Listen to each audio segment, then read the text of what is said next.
কার্যত মা বাবার চোখের সামনেই মেয়েকে নির্যাতন।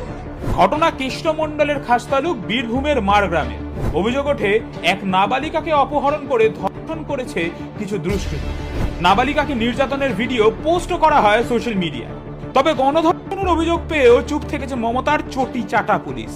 অভিযুক্তদের ধরার কোনো প্রচেষ্টাই নেই আইপি ট্র্যাকিং, নেই জিজ্ঞাসাবাদ। এমন ঘটনায় যেখানে নড়ে চড়ে বসার কথা পুলিশ প্রশাসনের, মারগ্রাম পুলিশ ব্যস্ত ছিল ফেসবুকে সেই নির্যাতনের ভিডিওতে কমেন্ট করতে।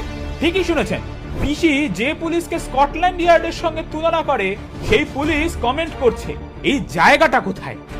ভাবা যায় অপরাধীদের ধরার বদলে পুলিশ কিনা কমেন্টে লোকেশন জানতে চাইছে।